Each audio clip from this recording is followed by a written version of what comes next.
Hello friends, स्वागत है आपका ओनली स्टडी ज्ञान में। आज हम 11th क्लास में जो टर्म 2 एग्ज़ाम होने वाला है, इसमें हम लोग ज्योग्राफी का जो है मॉडल सेट 1 देखेंगे, जो कि टर्म 2 एग्ज़ाम 2021-22 के लिए होगा। इसमें ऑल क्वेश्चन सॉल्यूशन इस वीडियो में कराया जाएगा आपको, तो वीडियो को अंत तक देखिएगा। इसमें लिखा क्या है, द्वितीय आवधिक परीक्षा झारखंड का है, जैक बोर्ड। इसमें वर्ग 11 है, विषय भूगोल है, पूर्णांक 35 है और समय जो है 1.5 घंटे दिए गए हैं। आगे देखते हैं, इसमें सामान्य निर्देश भी दिया गया है कुछ। तो यहाँ देख सकते हैं कि परीक्षार्थी अपने शब्दों में उत्तर देना। कुल 19 प्रश्न है, 1 से 7 तक प्रश्न थी लघु उत्तरीय, जो कि 1 अंक निर्धारित है। आगे देखें, इसमें तो है 8 से लेकर 14 तक प्रश्न, जो कि है इसमें से 5 प्रश्न को उत्तर देना और 3-3 अंक के निर्धारित किए गए हैं। इसके पहले यहाँ देखे थे आप लोग, इसमें भी 7 क्वेश्चन है, इसमें से 5 प्रश्नों को उत्तर देना है और 1-1 अंक के निर्धारित किए गए हैं। और फिर आगे देखें तो प्रश्न संख्या 15 से 19 तक जो है वह दीर्घोत्तरीय, इसमें से 3 प्रश्न को उत्तर देना है 150 शब्दों में, 5 या 15 नंबर के हो जाएंगे। तो यह सामान्य निर्देश थे। अब देखें हम लोग क्वेश्चन है। तो पहला था कि अरब सागर में गिरने वाली 2 नदियों का नाम लिखे, तो नर्मदा और तापी हो जाएगा। सेकंड क्वेश्चन है कि क्षेत्रफल दृष्टि से सबसे बड़ा भारतीय राज्य कौन सा है, तो राजस्थान है। थर्ड क्वेश्चन है अपवाह तंत्र किसे कहा जाता है, तो किसी नदी या फिर उसकी सहायक नदियों के द्वारा जो निर्मित जल होता है उसे ही अपवाह द्रोणी कहते हैं। चौथा है कि बांगर क्या है, जो खादर बांगर होता है, तो वह क्षेत्र जहाँ बाढ़ नहीं आता है या फिर बाढ़ का पानी नहीं पहुँच पाता उसे बांगर कहा जाता है। पाँचवा है कि भारत के अक्षांशीय एवं दशांशीय विस्तार बताइए, तो अक्षांशीय विस्तार जो है 8 डिग्री 4 मिनट से 37 डिग्री 6 मिनट उत्तर की ओर है, और देशांतरीय विस्तार 68 डिग्री 7 मिनट पूर्व से 97 डिग्री 25 मिनट पूर्व तक है। 6 नंबर है सार गैसो सागर क्या है, तो यह अटलांटिक महासागर का एक क्षेत्र है जहाँ चारों धाराओं से घिरा हुआ है और यह एक महासागरीय ज्ञार का निर्माण करता है। 7वां क्वेश्चन है जल संभर से आप क्या समझते हैं, तो जहाँ वर्षा अथवा पिघलती बर्फ का पानी नदियों, नहरों या फिर नालों के द्वारा बहकर एक स्थान पर एकत्रित हो जाता है उसे ही जल संभर कहा जाता है। 8वां है कि पृथ्वी को नीला ग्रह क्यों कहा जाता है, तो पृथ्वी की 2/3 सतह जो है पानी से ढकी हुई है और इसलिए इसे नीला ग्रह कहा जाता है, और अंतरिक्ष से देखने पर पृथ्वी जो है नीले रंग का दिखाई देता है। 9 नंबर क्वेश्चन की पारिस्थितिकी से आप क्या समझते हैं, तो पारिस्थितिकी इसे अंग्रेजी में इकोलॉजी कहा जाता है। यह जीव विज्ञान और फिर भूगोल का एक शाखा है जिसमें जीव समुदायों का उसके वातावरण के साथ पारस्परिक संबंध का अध्ययन होता है और प्रत्येक जंतु या वनस्पति एक निश्चित वातावरण में रहता है।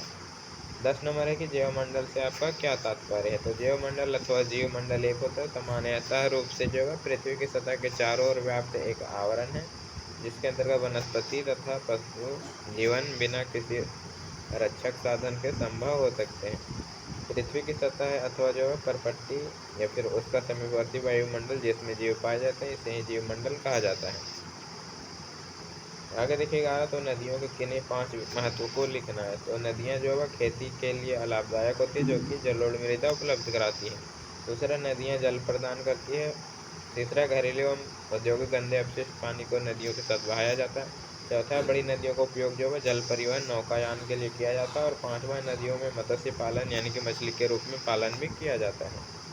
12 नंबर है बांगर एवं खादर में अंतर बताना, तो बांगर ये पुराने जलोढ़ मिट्टी वाले भूभाग होते हैं और इस प्रकार की जलोढ़ के लगातार एकत्रित होने से छज्जे जैसे जो है संरचना बन जाती है जो कि बाढ़ प्रभावी मैदान के स्तर जितने ऊपर उठ जाती है, और कंकरों के संरक्षण के कारण यह जगह प्रायः अनुर्वर रहती है।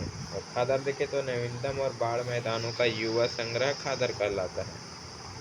अगला 13 नंबर की समुद्री जल की लवणता से आप क्या समझते हैं, तो लवणता शब्द जो है इसका उपयोग समुद्री जल में घुले हुए नमक की मात्रा को निर्धारित करने में किया जाता है, और इसका परिकलन जो है 1000 ग्राम समुद्री जल में घुले नमक की मात्रा के द्वारा किया जाता है, यानी कि 1000 में प्रायः प्रति 1000 भागों में प्रतिशत या फिर पीपीटी के रूप में व्यक्त किया जाता है, यानी कि 1 किलो अगर पानी है तो उसमें कितना नमक निकलेगा उसे ही नापा जाता है इसमें। अगला 14, बायोम क्या है, तो जैव क्षेत्र अथवा जियोम, इसे अंग्रेजी में बायोम कहा जाता है। धरती या समुद्र के किसी ऐसे बड़े क्षेत्र को बोला जाता है जिसमें सभी भागों में मौसम, भूगोल और निवासी जीवों, विशेषकर पौधों और प्राणी को समानता होती है, उसे ही कहा जाता है बायोम।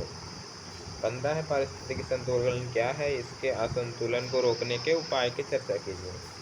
तो किसी परितंत्र या फिर आवास में जो है वह जीवों के समुदाय में परस्पर गतिक साम्यता की अवस्थाएं पारिस्थितिकी संतुलन कहलाता है, और यह तभी संभव हो जा सकता है जबकि जीवधारियों की विविधता अपेक्षाकृत अस्थायी हो। आगे इसमें एक प्राकृतिक संसाधनों की अधिक खपत के चलते जो है पर्यावरण का संतुलन बिगड़ जाता है, इसे ही असंतुलन कहा जाता है। पर्यावरण प्रदूषण होने से कई बीमारियां भी फैल जाती है, और इसके संतुलन का एकमात्र उपाय होता है पौधारोपण यानी कि वृक्षारोपण, और प्रत्येक व्यक्ति को पौधारोपण का संरक्षण का जिम्मा लेना चाहिए। इसके उपाय जो है रोकने के वह है कि वे अपशिष्ट पदार्थ हैं जिन्हें हानि रहित पदार्थों से तोड़ा जा सकता है, जैसे कि गोबर, खाद वगैरह, घासों। आगे इसमें कि ये पदार्थ जीवाणु, बैक्टीरिया और दवाओं द्वारा अपघटित हो जाते हैं। इस प्रकार पारिस्थितिक तंत्र में संतुलन बनाया जा सकता है। 16 नंबर है कि भारत के प्रमुख भौतिक विभागों के नाम लिखिए और इनमें से किसी एक पर विस्तृत वर्णन कीजिए। तो पहला हिमालय का पर्वतीय क्षेत्र, दूसरा उत्तरी मैदान, तीसरा प्रायद्वीपीय पठार, चौथा भारतीय मरुस्थल, पांचवा समुद्री तटीय मैदान और छठा द्वीप में। यानी कि भारत को भौतिक दृष्टि से कितने भागों में बांटा जाता है, इसमें से किसी एक पर चर्चा कर देना है आपको। तो हम चर्चा करते हैं समुद्री तटीय मैदान में। तो भारत का प्रायद्वीपीय पठार जो है पूर्व और पश्चिम में पतले समुद्री तटीय मैदानों से घिरा हुआ है। आगे देखिए इसमें तो पश्चिम तटीय मैदान एक जो पतली पट्टी होती है जो कि अरब सागर के साथ फैला हुआ है, और इसके पूर्व में पूर्वी घाट अवस्थित है। इस पश्चिमी तटीय मैदान का उत्तरी भाग कोंकण कहलाता है जो कि मुंबई से गोवा है, और मध्यवर्ती भाग में कन्नड़ कहलाता है जो कि दक्षिण मालाबार तट भी कहलाता है, और बंगाल की खाड़ी में विस्तृत मैदान को चौड़ा और समतल पाया जाता है, और उत्तरी भाग में इसे उत्तरी सरकार कहा जाता है, जबकि दक्षिणी भाग में इसे कोरोमंडल तट के नाम से जाना जाता है। 17 नंबर क्वेश्चन है मृदा अपरदन क्या है, इसके रोकथाम के उपाय बताइए। तो मृदा अपरदन जो प्राकृतिक रूप से घटित होने वाली भौतिक प्रक्रिया होती है जिसमें मुख्यतः जल एवं वायु जो है मिलकर प्राकृतिक भौतिक बलों द्वारा जो है भूमि की ऊपरी मृदा के कणों को अलग कर देती है, यानी कि काट कर बहाकर ले जाती है। इसे ही मृदा अपरदन कहा जाता है। यह सभी प्रकार भू आकृतियों को प्रभावित भी करती है। मृदा अपरदन रोकने के कुछ उपाय जैसे कि समुच्चय रेखीय जुताई करना, समुच्चय रेखीय जुताई हो गया, सीढ़ी नुमा कृषि करना, वृक्षारोपण करना, पेड़ों का रक्षक मेखला बनाना, अति पशुचारण पर नियंत्रण रखना और बांध बनाना। 18 नंबर क्वेश्चन है कि उत्तर भारतीय नदियों की महत्वपूर्ण विशेषताएं क्या है, प्रायद्वीपीय नदियों से किस प्रकार भिन्न होती हैं। तो उत्तर भारत का क्षांशीय नदियाँ अधिकांश नदियाँ जो है गंगा है, सिंधु, ब्रह्मपुत्र, इसकी सहायक नदियाँ भी शामिल है, और सिंधु नदी जो अरब सागर और गंगा ब्रह्मपुत्र जो है बंगाल की खाड़ी में जाकर गिरती है। विशेषताएं देखें इसकी, यानी कि इसकी उत्तर भारत की नदियों की विशेषता देखिए अगर, तो कुछ नदियाँ पठारी भागों में निकलती है जो कि गर्मी के दिनों में सूख जाती है। उत्तर भारत की नदियाँ अधिकांश जो मैदानी भागों में बहती है जैसे गंगा की नदी, जिसके कारण इन नदियों में नहरें बनाई जा सकती है जो कि सुंदरवन डेल्टा बनाया गया गंगा और ब्रह्मपुत्र के द्वारा। और फिर उत्तर भारत का अधिकांश नदियाँ जो है गंगा, ब्रह्मपुत्र, सिंधु और उसकी सहायक नदियों को शामिल किया जाता है। आगे देखिए इसमें अंतर क्या होता है उत्तर भारत की और प्रायद्वीपीय नदियों में। तो दक्षिण भारत की नदियाँ जो उत्तर भारत की नदियों से बहुत भिन्न है। दक्षिण भारत की नदियाँ जो है साल भर पानी नहीं रहता है, और ये नदियाँ जो है समतल भागों में सिर्फ बहती है, इसलिए इन नदियों में नावें चलाई जा सकती है और ना ही नहरें निकाली जा सकती है। और जबकि उत्तर भारत की नदियों में इसके सारी स्थिति विपरीत है, यानी कि वहाँ पे सभी चीज़ किए जा सकते हैं।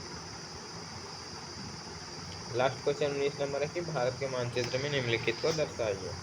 पहला नर्मदा व तापी नदी, तो इसमें का में दिखाया गया नर्मदा तापी नदी को जो कि इस तरह बहती है। यहाँ पे तीर के निशान इस तरह से बहा देना नदी, और तीर का निशान देके लिख देना है का। दूसरा देखिए कोरोमंडल तट, तो यह दक्षिण में पाया जाता है, ख नंबर यहाँ देख सकते हैं। तीसरा है चिल्का झील, ग नंबर, तो यहाँ पे है ये उड़ीसा में। चौथा है लक्षद्वीप, तो लक्षद्वीप आपको पता होगा यहाँ है, और अंडमान निकोबार आपको पता ही होगा यहाँ है। तो वीडियो अच्छा लगा और लाइक कमेंट चैनल को सब्सक्राइब कर लीजिए, और व्हाट्सएप ग्रुप में जरूर जुड़िएगा, और अपने दोस्तों के साथ भी शेयर कीजिए इसे।